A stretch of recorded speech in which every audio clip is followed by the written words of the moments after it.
বৃহস্পতিবার পার্ক স্ট্রিটের অ্যালেন পার্কে বড়দিন উৎসবের সূচনা অনুষ্ঠানে যোগ দিয়েছিলেন মুখ্যমন্ত্রী মমতা বন্দ্যোপাধ্যায়। সেখান থেকেই বছর শেষের মুখে সরকারি কর্মচারীদের জন্য ভালো খবর শোনালেন মুখ্যমন্ত্রী। জানালেন মহার্ঘ ভাতা বৃদ্ধির কথা। সূত্রের খবর, এতদিন রাজ্য সরকারি কর্মচারীরা 6% হারে ডিএ পেতেন, এবার থেকে তাঁরা ডিএ পাবেন 10% হারে। এমনকি 2024 সালের 1 জানুয়ারি থেকে এই ঘোষণা কার্যকর হবে বলেও জানিয়েছেন মুখ্যমন্ত্রী মমতা বন্দ্যোপাধ্যায়। ডিএ বৃদ্ধির পর কেন্দ্রীয় সরকারি কর্মীদের সঙ্গে রাজ্য সরকারি কর্মীদের মহার্ঘ ভাতার ফারাক কমে দাঁড়ালো 36%। ঘোষণার সময় মুখ্যমন্ত্রী জানান, কেন্দ্রের সরকারের ক্ষেত্রে ডিএ বাধ্যতামূলক, তবে রাজ্য সরকারের ক্ষেত্রে ডিএ ঐচ্ছিক। পাশাপাশি এই মহার্ঘ ভাতা বৃদ্ধিকে বড়দিনের বা বর্ষ শেষের উপহার বলেও মন্তব্য করেন মমতা। সুতরাং আমাদের কাছে এটা ম্যান্ডেটরি নয়, ইটস অপশন। তার সত্ত্বেও আমরা দিয়ে যাই, কারণ আমাদের কর্মচারীরা দিনরাত পরিশ্রম করে, তাই তাদের ভালো ভেবেই আরও 4% ডিএ বাড়ানো হলো। এটা 1 জানুয়ারি থেকে কার্যকরী হবে।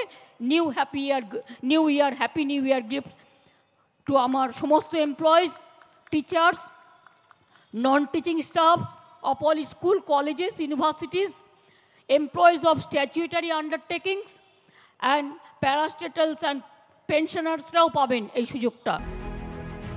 তবে মমতা বন্দ্যোপাধ্যায়ের এই সিদ্ধান্তে এবং ন্যায্য মহার্ঘ ভাতাকে উপহার বলে মন্তব্য করাতে একেবারেই খুশি নন রাজ্য সরকারি কর্মচারীরা। তাই এবারেও মুখ্যমন্ত্রীর প্রতি ক্ষোভ উগরে দিলেন তারা। মাননীয়া, জোরহাত করে বলছি, সরকারি কর্মচারীদের বকেয়া ডিএর পরিমাণ হচ্ছে 40%। এই রাজ্যের আপনার যে বিভিন্ন ডিপার্টমেন্ট আছে সেখানে 6 লক্ষ শূন্য পদ। রাজ্যের ছেলেমেয়েরা এখানে চাকরি না পেয়ে বাইরের রাজ্যের লেবার খাটতে যায়।